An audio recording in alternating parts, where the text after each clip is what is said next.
Bismillahirrahmanirrahim. Alhamdulillahirabbil alamin. Allahumma shalli ala Muhammad wa ali Muhammad. Rabbi la takilni ila nafsi tarfata ainin abada wa aslihni sya'ni kullah.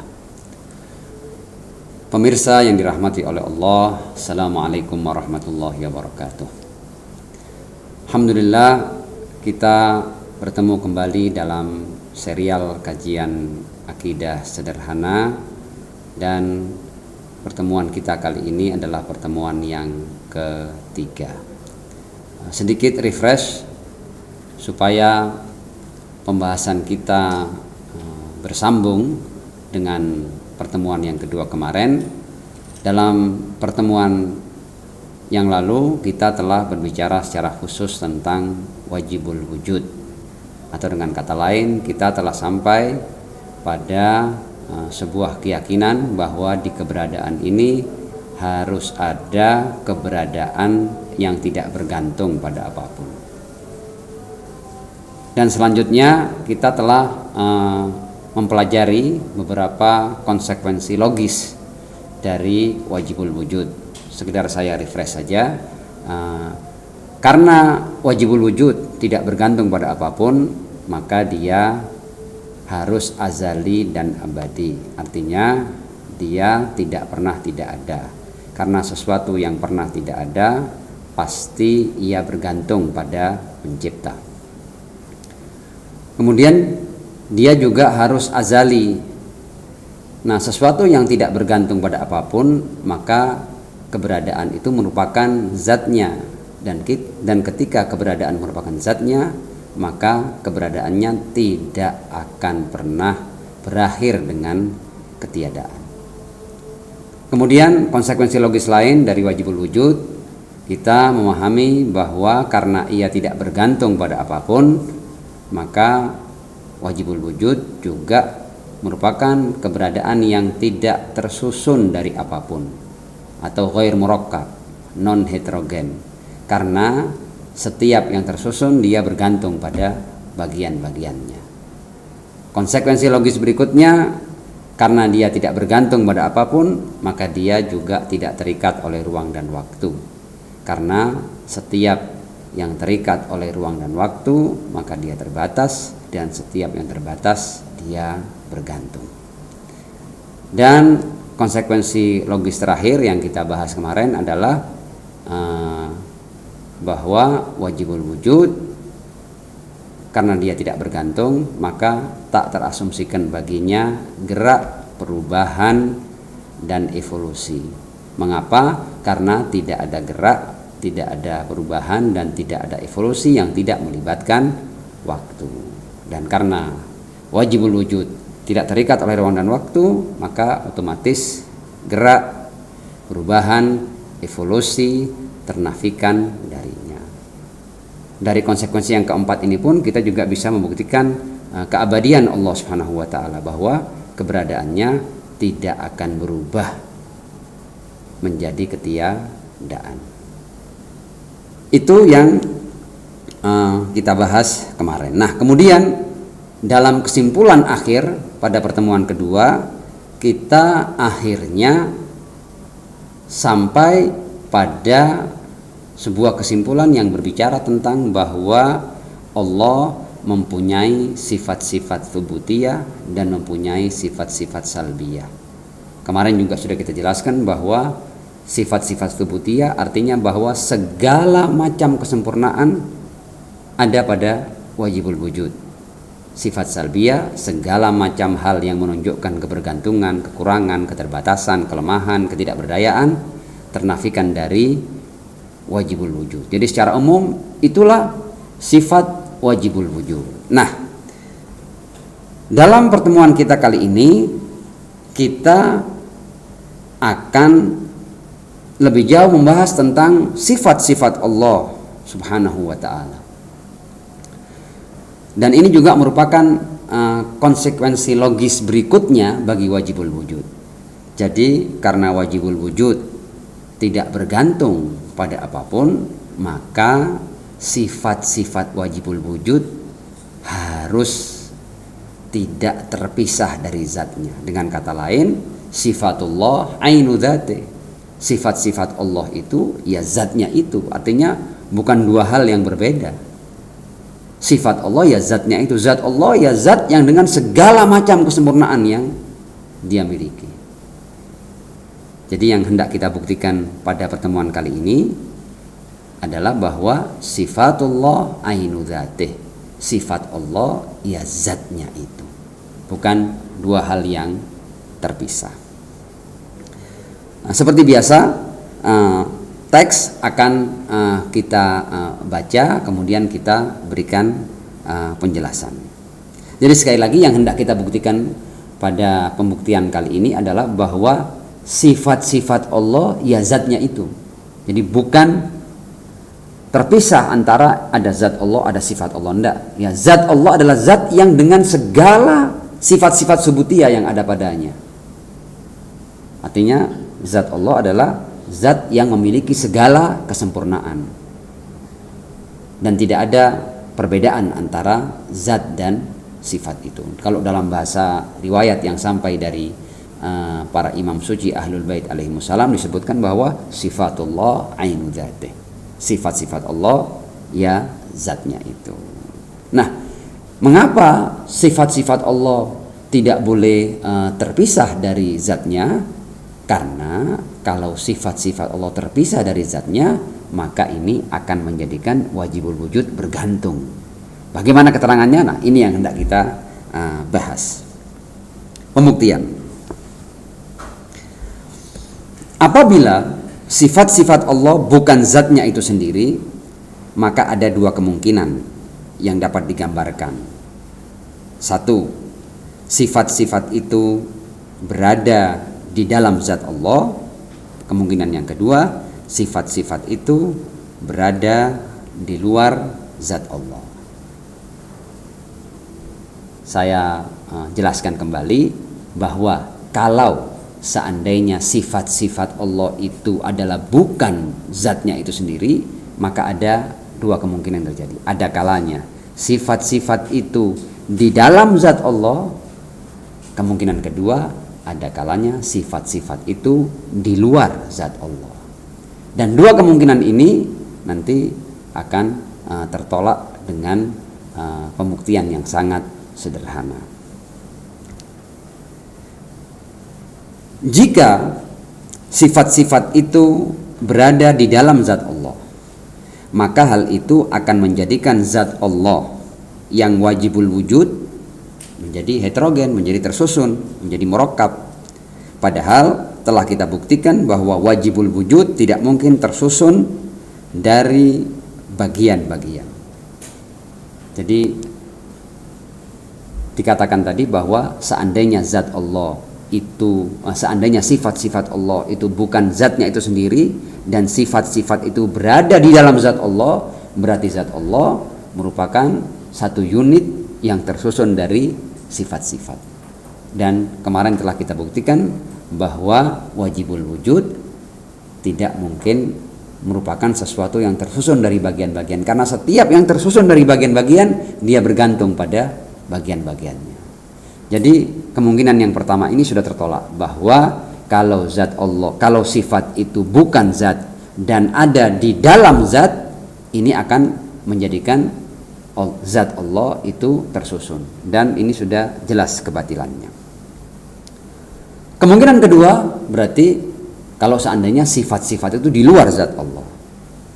Apabila sifat-sifat itu berada di luar zatnya, maka ada dua kemungkinan. Yang pertama, sifat-sifat itu juga wajibul wujud seperti halnya zat, artinya sifat-sifat itu juga tidak bergantung pada apapun, berpredikat wajibul wujud.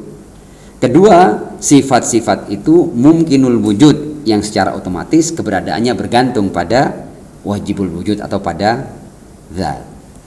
Nah, ini pun juga dua kemungkinan ini juga tertolak. Artinya kalau sifat-sifat itu di luar zat dan berpredikat sama dengan zat, wajibul wujud, tidak bergantung pada apapun, maka ini akan meniscayakan berbilangnya wajibul wujud. Berarti kita punya beberapa wajibul wujud. Nah, nanti mungkin dalam pertemuan keempat kita akan berbicara tentang bukti-bukti keesaan Allah Subhanahu wa taala. Dan dalam pembuktian itu kita akan bisa paham bahwa wajibul wujud tidak mungkin lebih dari satu. Wajibul wujud hanya satu, tidak mungkin ada dua wajibul wujud. Jadi bahwa sifat itu di luar zat dan berpredikat wajibul wujud ini tertolak, tapi pembuktiannya nanti dalam pertemuan yang keempat, dalam pembuktian bahwa Allah adalah Esa. Kemungkinan kedua, sifat-sifat itu mungkinul wujud. Kalau sifat-sifat itu mungkinul wujud, berarti zat yang wajibul wujud menciptakan sifat-sifat yang mungkinul wujud, dan kemudian zat ini mendapatkan sifat dari ciptaannya. Ini juga akan menjadikan wajibul wujud bergantung pada mungkinul wujud. Ini juga akan menjadikan wajibul wujud itu bergantung. Jadi terbuktilah bahwa sifat-sifat Allah ya zatnya itu sendiri. Tidak mungkin sifat-sifat Allah itu sesuatu yang bukan zatnya. Karena baik sifat-sifat itu di dalam zat maupun di luar zat, ini semua akan menjadikan wajibul wujud itu bergantung. Nah, kita akan baca sedikit teks tentang kemungkinan yang kedua, bahwa sifat-sifat itu berpredikat mumkinul wujud dan berada di luar zat. Keterangannya, jika sifat-sifat itu wajibul wujud, maka hal ini akan memastikan adanya beberapa wajibul wujud atau berbilangnya wajibul wujud. Padahal seperti yang akan kita buktikan dalam pembahasan keesaan Tuhan, bahwa wajibul wujud tidak mungkin lebih dari satu. Tentu ini nanti di pertemuan yang keempat. Kemungkinan yang kedua, dan apabila sifat-sifat itu di luar zat dan bersifat mumkinul wujud yang keberadaannya bergantung pada zat yang wajibul wujud, maka berarti wajibul wujud telah menciptakan sifat-sifat itu lalu menjadikannya sebagai sifat-sifat dirinya. Jika begitu, maka wajibul wujud akan bergantung pada ciptaan-ciptaannya sendiri. Dengan kata lain, wajibul wujud bergantung pada mumkinul wujud, dan yang demikian sudah jelas kemustahilannya. Karena apa? Karena telah kita buktikan bahwa wajibul wujud adalah keberadaan yang tidak bergantung pada apapun. Mudah-mudahan ini jelas, tapi akan lebih jelas lagi lewat sebuah contoh. Jika sifat-sifat itu diasumsikan berada di luar zat dan berpredikat mumkinul wujud, maka berarti wajibul wujud yang zatnya, sebagai misal, tidak memiliki kehidupan atau hayat, menciptakan suatu maujud yang bernama hayat atau kehidupan, lalu menjadikan maujud tersebut sebagai sifatnya. Padahal bukti rasional menyatakan faqidus syai' la yu'tihi, yang tidak memiliki tidak mungkin memberi. Jika wajibul wujud tidak memiliki kehidupan, maka ia tidak akan mungkin mampu menciptakannya. Saya kira meskipun ini merupakan pembuktian sederhana, tapi dengan direnungkan, dengan dipahami, insya Allah akan sangat jelas dan gamblang. Kita akan masuk pada pembahasan yang berikut, dan ini merupakan poin penting berkaitan dengan wajibul wujud. Mumkinul wujud adalah setiap keberadaan yang bergantung pada keberadaan lain. Jadi kenapa kita buat istilah wajibul wujud dan mumkinul wujud? Karena memang ini adalah poin utamanya. Jadi ketika kita sudah sampai pada keyakinan akan keberadaan wajibul wujud, maka dari sini kita bisa mempunyai pijakan untuk meyakini poin-poin akidah dari awal sampai akhir. Semua pijakannya adalah wajibul wujud. Sebaliknya mumkinul wujud adalah keberadaan yang bergantung. Jadi kita punya sebenarnya secara umum ada dua keberadaan. Ada keberadaan yang wajibul wujud, ada keberadaan yang mumkinul wujud. Nah, mumkinul wujud adalah setiap keberadaan yang bergantung pada keberadaan lain. Dan tentu saja rangkaian kebergantungan seluruh keberadaan yang mumkinul wujud harus berakhir pada keberadaan yang wajibul wujud. Sudah kita buktikan kalau seandainya semuanya mumkinul wujud, maka tidak akan ada yang ada. Dengan demikian dapat disimpulkan bahwa keberadaan mumkinul wujud secara keseluruhan bergantung pada wajibul wujud. Jadi seluruh mumkinul wujud ini bergantung kepada wajibul wujud. Nah, keberadaan yang mumkinul wujud kepada wajibul wujud itu adalah kebergantungan yang bersifat mutlak. Dan karena kebergantungannya itu bersifat mutlak, maka berkaitan dengan hal ini wajibul wujud disebut sebagai sebab pemberi keberadaan. Nah, nanti apa yang dimaksud dengan sebab pemberi keberadaan akan menjadi jelas dengan keterangan-keterangan yang berikutnya. Nah, karena di samping sebab pemberi keberadaan yaitu wajibul wujud, ada juga sebab-sebab semacam sebab material atau sebab penyiap, sebab-sebab natural, ya. Itu berbeda dengan sebab pemberi keberadaan. Sebagai contoh, umpamanya kita lahir dari orang tua. Orang tua adalah sebab dari keberadaan kita. Tapi sebabnya orang tua akan keberadaan kita ini hanya sebab-sebab penyiap, sebab-sebab material, dan bukan merupakan sebab yang hakiki atau sebab pemberi keberadaan. Nanti akan kita bahas lebih jauh. Nah, berkaitan dengan wajibul wujud yang mempunyai predikat sebab pemberi keberadaan, maka sebab pemberi keberadaan ini mempunyai beberapa keistimewaan yang tidak dimiliki oleh sebab-sebab penyiap atau sebab-sebab natural atau sebab-sebab material.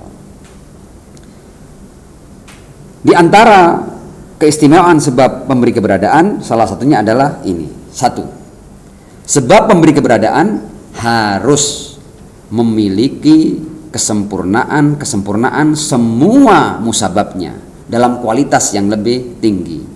Mengapa demikian? Agar dapat beranugerah pada setiap maujud sesuai dengan kapasitas dan potensi mereka. Lain halnya dengan sebab-sebab penyiap dan material yang hanya mendalangi proses perubahan atau menjadi bagian dari musababnya. Sebab penyiap dan material juga tidak harus memiliki kesempurnaan musababnya. Sebagai contoh, misalnya tanah itu merupakan sebab bagi tumbuh kembangnya sebuah tanaman atau tumbuh kembangnya sebuah tanaman yang berbuah. Tanah merupakan salah satu sebab. Sebagai contoh juga air juga merupakan sebab juga. Cahaya matahari merupakan sebab. Jadi untuk tumbuh kembangnya tanaman atau sebuah tanaman ada beberapa sebab yang terlibat. Dan sebab-sebab ini bukan merupakan sebab yang hakiki, hanya sebab-sebab material, sebab-sebab penyiap. Jadi tanah merupakan sebab, air merupakan sebab, cahaya matahari merupakan sebab, oksigen merupakan sebab. Nah, tapi ini bukanlah sebab pemberi keberadaan. Mengapa? Tanah sebagai contoh tidak harus memiliki kesempurnaan tanaman yang tumbuh darinya. Meskipun tanah merupakan sebab bagi atau salah satu sebab bagi tumbuh kembangnya tanaman, tapi karena tanah ini bukan merupakan sebab yang hakiki, maka tanah tidak harus memiliki kesempurnaan tanaman yang tumbuh. Maunya tanah kita tahulah warnanya. Tanah mungkin bukan sesuatu yang bisa dimakan, tapi yang tumbuh dari tanah bisa mempunyai warna-warna yang indah, aneka warna yang elok dan indah yang tidak dimiliki oleh tanah. Bahkan di antara tanaman yang tumbuh dari tanah itu mungkin tanaman yang mempunyai berbagai macam rasa dan aroma. Bunga-bunga yang tumbuh dari tanah itu aromanya wangi. dan berbagai macam aroma yang harum itu tidak dimiliki oleh tanah. Buah-buah yang tumbuh juga memiliki aneka macam rasa yang luar biasa lezat dan tidak dimiliki oleh tanah. Mengapa? Meskipun tanah itu sebab, tapi dia bukan merupakan sebab hakiki bagi tanaman. Dia hanya merupakan sebab penyiap dan material. Saya ulang lagi, misalnya tanah tidak harus memiliki kesempurnaan tanaman yang tumbuh darinya, atau ayah dan ibu tidak harus memiliki kesempurnaan anak mereka. Kita lihat ada banyak orang tua yang mungkin anaknya jauh lebih tampan daripada ayahnya, yang mungkin anaknya jauh lebih cantik daripada ibunya, yang mungkin IQ anaknya jauh lebih jenius ketimbang kedua orang tuanya. Padahal anak ini lahir dari dua orang tua yang jelas, tapi orang tua di sini hanya merupakan sebab penyiap dan sebab material, bukan sebab hakiki bagi lahirnya seorang anak. Dan tandanya dia tidak harus memiliki kesempurnaan musababnya atau akibatnya, yaitu anak tersebut. Adapun Tuhan sebagai wajibul wujud dan sebab pemberi keberadaan dalam ketidaktersusunan dan ketidakterbagiannya harus memiliki kesempurnaan makhluknya. Jadi segala macam kesempurnaan yang kita saksikan di antara makhluk di alam keberadaan ini, pasti Tuhan memilikinya dalam kualitas yang tak tertandingi. Tapi tetap ya, dalam ketidakterbagiannya dan ketidaktersusunannya. Ini penting catatan ini, karena apa? Karena boleh jadi nanti orang akan berpikir seperti ini. Kalau begitu, karena di antara ciptaan Tuhan ini ada yang bersifat materi, berarti Tuhan juga harus materi. Enggak. Karena yang kita bidik di sini adalah, pertama kita sudah sampai bahwa wajibul wujud adalah keberadaan yang tidak bergantung pada apapun. Berarti keberadaannya keberadaan yang sempurna secara mutlak. Nah, keberadaan yang sempurna mutlak ini dia memiliki semua kesempurnaan yang ada di makhluknya. Tapi materi itu bukan sebuah kesempurnaan. Materi adalah wujud yang terbatas. Jadi wajibul wujud memiliki seluruh kesempurnaan makhluknya dalam ketidakterbagian dan ketidaktersusunannya.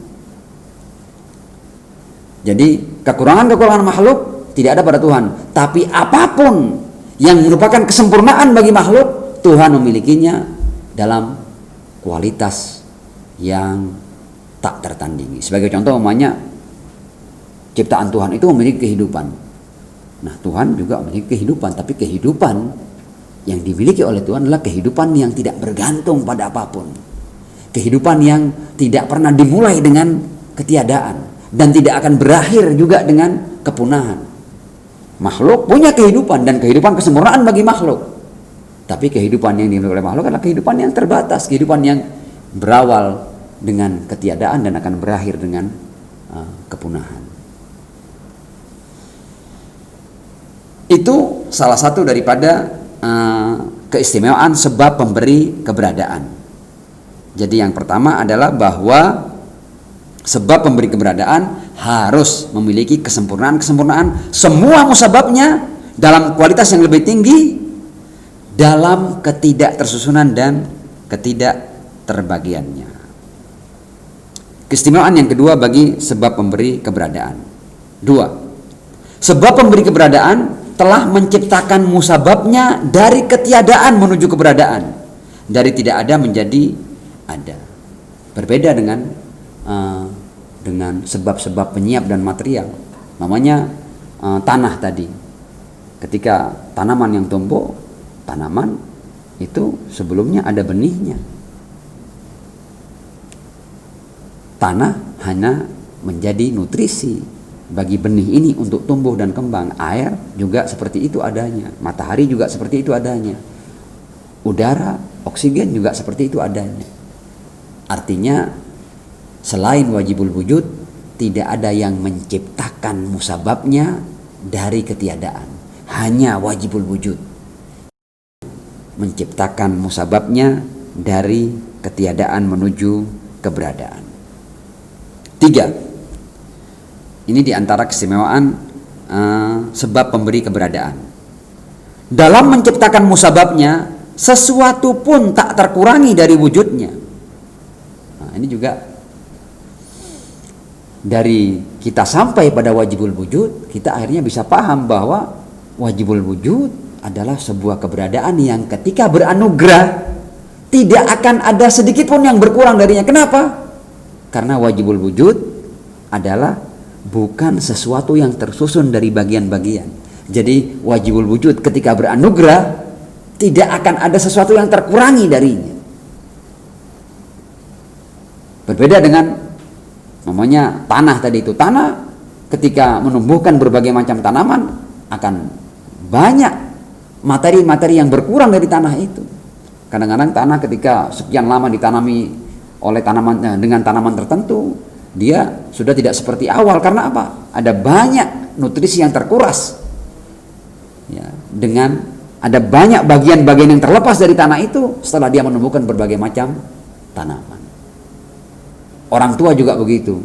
Ketika orang tua akhirnya melahirkan seorang anak, ya, itu juga ada banyak energi yang terlepas dari orang tua.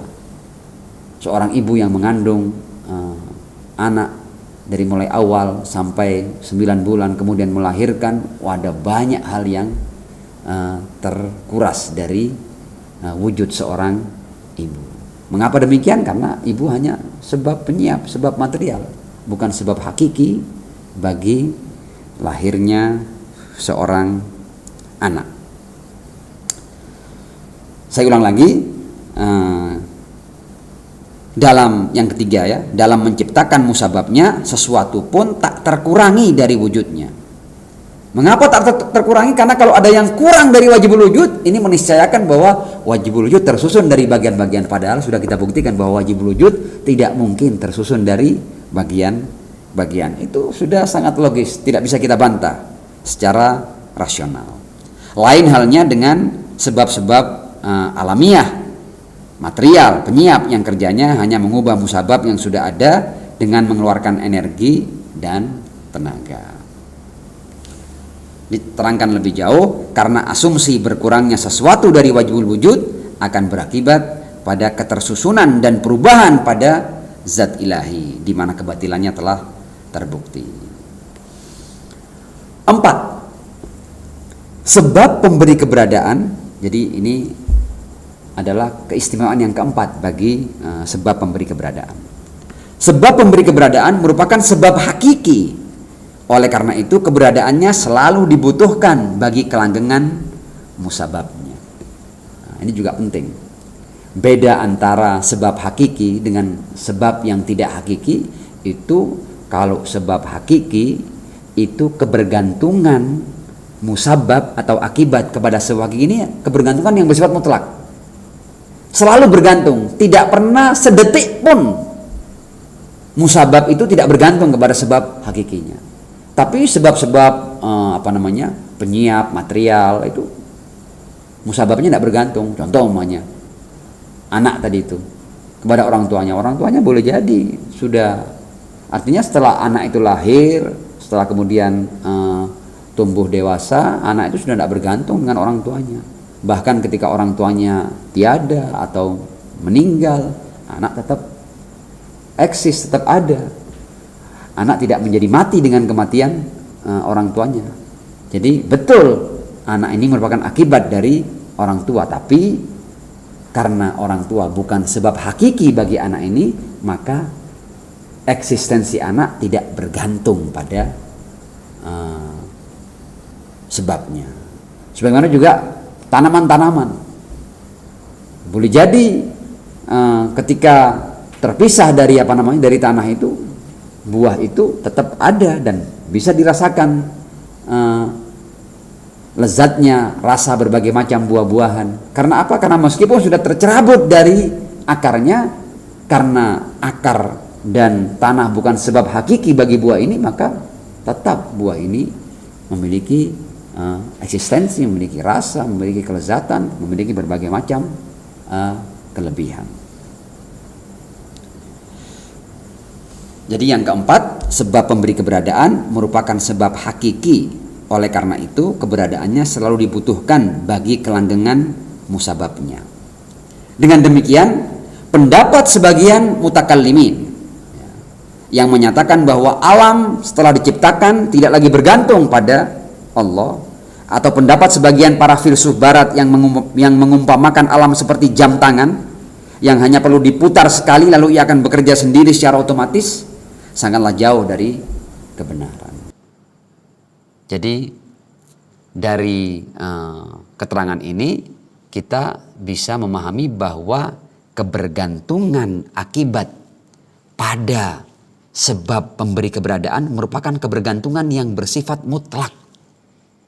Saya akan berikan contoh untuk mendekatkan pemahaman ini antara sebab hakiki dan sebab non hakiki. Kita ambil contoh lampu yang menyala. Kalau kita mau mengkaji secara sederhana, lampu yang menyala atau nyala lampu ini merupakan akibat dari beberapa sebab.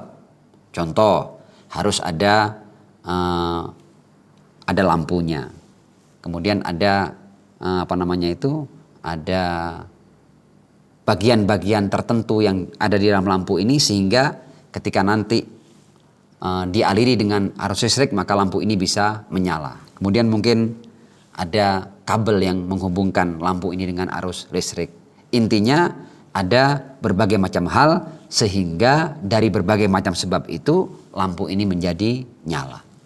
Nah, kita lihat di antara salah satu sebab dari nyala lampu adalah arus listrik. Sekedar contoh saja. Ini bukan seluruh sebab, merupakan salah satu sebab dari sebab-sebab yang membuat lampu menyala. Padahal arus listrik ini bukan merupakan sebab hakiki, bukan satu-satunya sebab bagi nyalanya lampu, tapi kita lihat nyala lampu ini bergantung seakan secara mutlak pada arus listrik. Artinya begitu arus terputus maka lampu akan padam. Kita hendak mengatakan bahwa kalau antara akibat dengan sebab-sebab materialnya saja yang bukan merupakan sebab hakikinya saja, ada kebergantungan yang sedemikian rupa sehingga sedetik pun arus itu terputus maka nyala lampu akan padam, maka kita bisa memahami bahwa kebergantungan musabab dengan sebab hakikinya melebihi kebergantungan nyala lampu pada arus listrik. Jadi dengan contoh ini kita hendak membuktikan bahwa kebergantungan musabab pada sebab hakikinya itu adalah kebergantungan yang tanpa batas, kebergantungan yang bersifat mutlak. Bahkan kalau kita mau sekedar mengambil contoh, melebihi kebergantungan nyala lampu pada arus listrik. Jadi kebergantungan kita ini dengan wajibul wujud, dengan Allah Subhanahu wa taala, melebihi kebergantungan nyala lampu pada arus listrik. Itu hanya sekedar contoh atau tamsil agar kita sedikit memahami sejauh apa kebergantungan musabab pada sebab hakikinya. Sebagai kesimpulan, alam semesta dan seluruh keberadaan selalu dan senantiasa bergantung kepada Allah, kepada yang kita buktikan sebagai wajibul wujud. Dari sini kita akan beranjak, karena ini kajian sifatnya sederhana, jadi kita hanya akan sampaikan poin-poin yang penting. Insya Allah pemirsa bisa mengembangkannya lewat bacaan-bacaan, lewat telaah-telaah. Tapi insya Allah poin-poin yang penting sudah kita sampaikan dalam kajian ini. Berikutnya kita akan membahas tentang sifat-sifat dzatiyah dan fi'liyah. Karena dari sini ada banyak juga masalah-masalah akidah yang selalu diperdebatkan dari waktu ke waktu akan selesai dengan kita memahami mana yang merupakan sifat dzatiyah dan mana yang merupakan sifat-sifat fi'liyah. Kita akan baca untuk kemudian kalau ada hal-hal yang perlu diterangkan, kita akan terangkan lebih jauh. Sifat-sifat dzatiyah dan fi'liyah. Mafhum, kesempurnaan yang langsung difahami dari zat Allah Subhanahu wa taala seperti hayat, ilmu, dan kudrah atau kekuasaan disebut sebagai sifat-sifat dzatiyah. Jadi hal-hal pengertian-pengertian, ya, mafhum yang difahami langsung, yang bisa difahami langsung dari zat Allah itu disebut dengan sifat dzatiyah. Seperti ilmu Allah, kehidupan Allah, kekuasaan Allah. Ini adalah sifat-sifat yang bisa langsung difahami dari zat Allah. Nah, sifat-sifat yang bisa difahami langsung dari zat Allah disebut dengan sifat-sifat dzatiyah. Sebaliknya, adapun pengertian-pengertian atau mafhum-mafhum yang difahami dari hubungan antara zat Allah dan makhluk-makhluknya, seperti sifat bahwa Allah adalah pencipta dan pemberi rizki. Nah, Allah pencipta dan Allah pemberi rizki ini tidak bisa kita fahami secara langsung dari zat Allah. Kapan Allah dikatakan sebagai pencipta, kapan Allah dikatakan sebagai pemberi rizki? Ketika ada makhluk yang dicipta, ketika ada makhluk yang menerima rezeki, ketika ada keberadaan lain yang dicipta, ketika ada keberadaan lain yang mendapatkan rezeki, baru kemudian muncul sifat pencipta dan sifat pemberi rezeki. Nah, sifat-sifat yang difahami dari hubungan antara zat Allah dengan keberadaan-keberadaan lain, dengan makhluk-makhluknya, itu disebut dengan sifat-sifat fi'liyah. Jadi bahwa Allah itu alim, itu sifat dzatiyah. Bahwa Allah itu hayy, hidup, itu sifat dzatiyah. Bahwa Allah qadir, itu adalah sifat dzatiyah. Karena apa? Karena difahami langsung dari zat Allah. Tapi Allah khaliq, Allah razik, ya. Allah itu mu'ti, mun'im. Allah memberi nikmat, Allah memberikan anugerah, Allah mencipta, Allah memberikan rezeki. Ini adalah sifat-sifat yang dipahami dari hubungan antara zat Allah dengan makhluk-makhluknya. Nah, sifat-sifat yang difahami dari hubungan antara Allah dengan makhluk-makhluknya ini disebut dengan sifat-sifat fi'liyah. Saya kira jelas apa yang dimaksud dengan sifat dzatiyah dan sifat-sifat fi'liyah. Perbedaan mendasar dari dua jenis sifat-sifat di atas adalah sifat-sifat dzatiyah mengacu dan bermuara langsung dari zat Allah Subhanahu wa taala. Sedang sifat-sifat fi'liyah muncul dari hubungan antara zat Allah dengan para makhluknya. Nah, kesimpulan ini yang hendak kita ambil. Karena sifat-sifat fi'liyah itu tidak bermuara langsung dari zat Allah, tapi dari hubungan antara dia dan makhluknya, maka karena berkaitan dengan keberadaan-keberadaan material, sifat-sifat itu menjadi terikat oleh ruang dan waktu.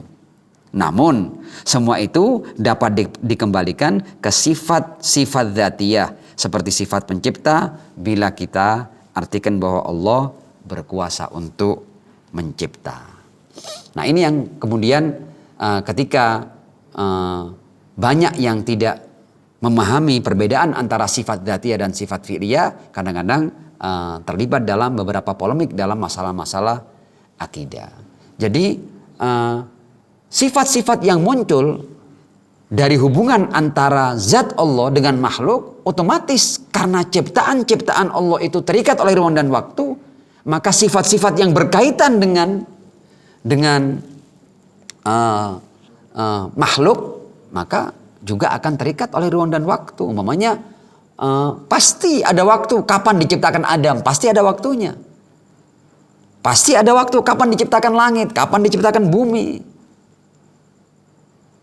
Umpamanya kita ini sebagai makhluk Allah, dan kita di beberapa tahun atau mungkin 1000 tahun sebelum ini kita tidak ada. Kita hanya ada dalam sebuah waktu yang sempit.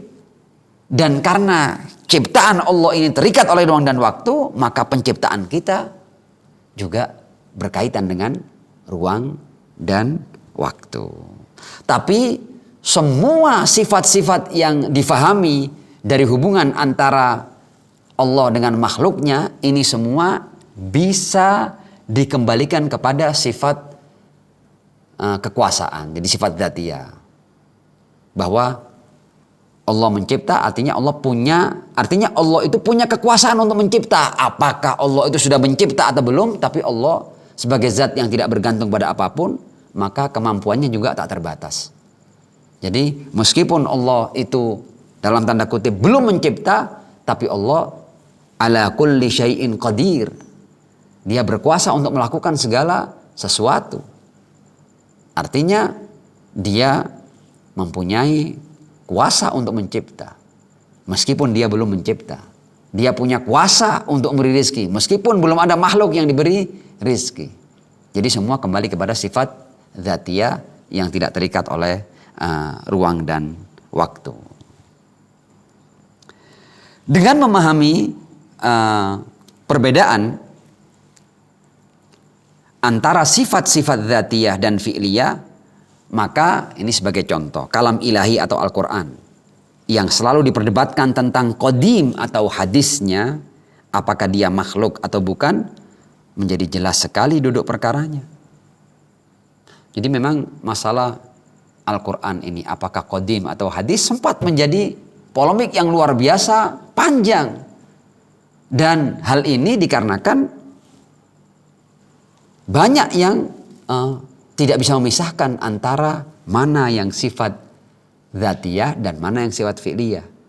Padahal dengan kita memahami sifat dzatiyah dan sifat fi'liyah, kita dengan jelas menyimpulkan apakah Al-Quran itu qadim atau hadis. Nah, sekarang kita akan urai dalam sebuah keterangan tentang Al-Quran ini. Berbicara sudah jelas merupakan sifat fi'liyah. Karena pengertian berbicara dapat difahami dari adanya lawan bicara atau mukhatab. Artinya berbicara adalah sebuah pengertian yang dapat difahami dari hubungan antara zat Allah pembicara dan makhluk yang diajak bicara atau yang mendengar pembicaraan. Kecuali apabila kita mengartikan kalam ilahi sebagai kekuasaan atau kemampuan Allah untuk berbicara, yang akan kembali kepada sifat kudrah Allah atau dzatiyah. Nah, adapun Al-Quran yang berarti lafaz-lafaz atau makna-makna yang diwahyukan kepada pribadi Rasul Shallallahu Alaihi Wasallam dengan perantara malaikat Jibril alaihi salam, sudah pasti hadis dan merupakan salah satu makhluk Allah Subhanahu wa Ta'ala. Jadi karena Al-Quran merupakan makhluk Allah Subhanahu wa Ta'ala, maka dengan mudah kita akan menyimpulkan bahwa Al-Quran itu hadis. Apalagi kalau kita kembali kepada ayat-ayat Al-Quran, kita mendengar penegasan Allah, syahrul Ramadan alladzi unzila fihil Quran. Jadi memang Al-Quran diturunkan di waktu tertentu. Tapi kalau kalam ilahi ini kita kembalikan kepada zat Allah, artinya kemampuan Allah untuk berbicara, maka itu akan kembali kepada sifat dzatiyah. Mudah-mudahan beberapa keterangan ini akan semakin membuka wacana kita tentang sifat-sifat Allah Subhanahu wa Ta'ala. Dan intinya pada pembahasan ini kita menegaskan bahwa sifat Allah ya zatnya itu sendiri, bukan sesuatu yang terpisah dari zatnya. Di penutup, di bagian akhir, kita akan baca beberapa riwayat agar apa yang kita fahami dengan bukti-bukti rasional itu tidak melenceng dari apa yang digariskan oleh Ar-Rasul dan keluarga sucinya alaihimussalam. Dan kita sangat yakin bahwa bukti-bukti rasional tidak akan pernah bertentangan dengan apa yang menjadi kalamullah, apa yang menjadi ucapan Ar-Rasul sallallahu alaihi wa alihi, dan apa yang menjadi ucapan Ahlul Bait alaihimussalam.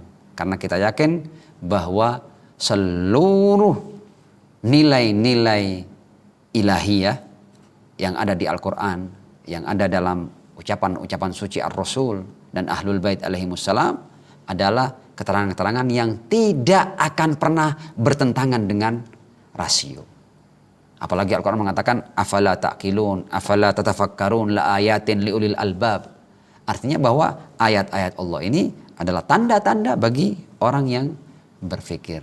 Dengan kata lain, semakin seseorang itu mendalami, memahami masalah-masalah yang bersifat rasional, maka dia juga mampu sampai pada keyakinan-keyakinan yang bahkan di luar jangkauan rasionya. Dan itulah memang keunikan dan luar biasanya akal yang Allah berikan kepada kita. Berkaitan dengan sifat, kita akan baca beberapa riwayat. Di antaranya riwayat dari Abul Hasan Musa ibn Ja'far Al-Kazim alaihi salam,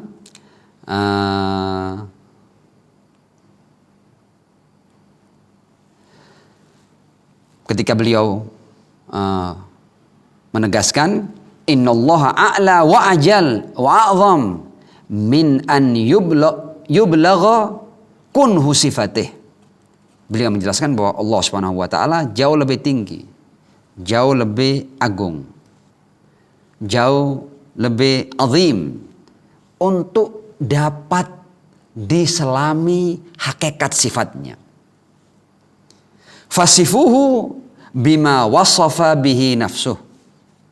Maka kalian hanya boleh menyifati Allah seperti apa yang Allah sifatkan pada dirinya.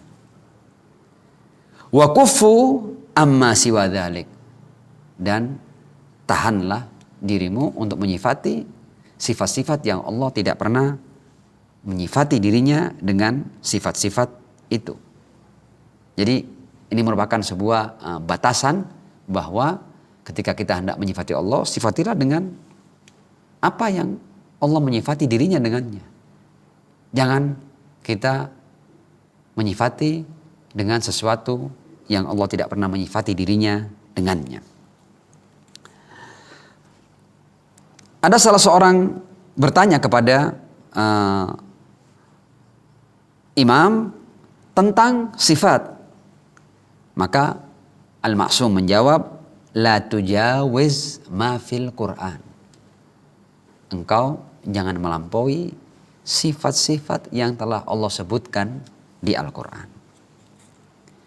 Dalam riwayat lain disebutkan bahwa ada sekelompok orang di Irak itu menyifati Allah dengan gambar dan dengan bentuk. Kemudian salah seorang pengikut Ahlul Bait berkirim surat kepada salah seorang imam untuk mendapatkan kejelasan tentang bagaimana ini ada orang-orang yang berani menggambar Allah atau menggambar bentuk Allah Subhanahu wa taala. Kemudian ada jawaban dari imam, sa'alta rahimakallah anit tauhid wa ma dhahaba ilaihi man qablak. Imam ini menjelaskan, fata'alallahu alladzi laisa kamitslihi syai'un. Maha tinggi Allah, Allah tidak seperti apapun. Jadi apapun gambar dan bentuk yang dibuat oleh manusia untuk Allah, pastilah keliru. Karena dia tidak seperti apapun. Wa huwas samiul basir. Dan dia maha mendengar dan maha melihat. Ta'ala amma yasifuhul wasifun. Dia lebih tinggi dari apa yang disifati oleh para penyifat. Al-musyabbihun Allah bi khalqih. Apalagi orang-orang yang menyerupakan Allah dengan makhluknya. Al-muftarun ala Allah, atau orang-orang yang mengada-ngada sifat tentang Allah Subhanahu wa taala. Jadi ini adalah keterangan dari imam, dan di akhir beliau mengatakan wallahu tsabit al-mawjud ta'ala Allah amma yasiful wasifun wala ta'dul Qur'an fatadillu ba'dal bayan. Dan jangan kalian melampaui sifat-sifat yang ada di Al-Quran, maka kalian akan tersesat setelah adanya keterangan yang jelas tentang Allah Subhanahu wa ta'ala. Dalam riwayat lain, Al-Imam Musa Al-Kazim alaihi salam berkata, subhanallah man laisa kamitslihi syai'un la jismun wala surah. Allah maha suci, dia tidak seperti apapun, dia bukan benda dan dia juga bukan gambar. Nah, jadi secara umum kita akan kembali kepada sifat-sifat tsubutiyah dan sifat-sifat salbiyah. Setelah kita sampai pada kepastian adanya wajibul wujud, keberadaan yang tidak bergantung pada apapun, maka dari pemahaman ini kita mendapatkan beberapa konsekuensi logis. Dan seluruh konsekuensi logis itu intinya menafikan segala macam bentuk kekurangan, kebergantungan, keterbatasan dari wajibul wujud. Dan sebaliknya, ketika kita sampai pada wajibul wujud, bahwa dia wujud yang tidak bergantung pada apapun, berarti kita sampai pada sifat-sifat tsubutiyah. Artinya segala macam kesempurnaan, keutamaan, keagungan, apapun yang berkaitan dengan kesempurnaan wujud ada pada Allah Subhanahu wa ta'ala. Dan pada pelajaran ini kita telah sampai bahwa sifat Allah ya zatnya itu. Karena kalau sifat Allah bukan zatnya, terpisah dari zatnya, maka akan menggugurkan Allah sebagai wajibul wujud. Mudah-mudahan pembahasan kita kali ini semakin membuka wacana akidah kita, dan insya Allah kita akan membahas tentang keesaan Tuhan pada pertemuan yang berikutnya insya Allah. Wal afu minkum, wassalamualaikum warahmatullahi wabarakatuh.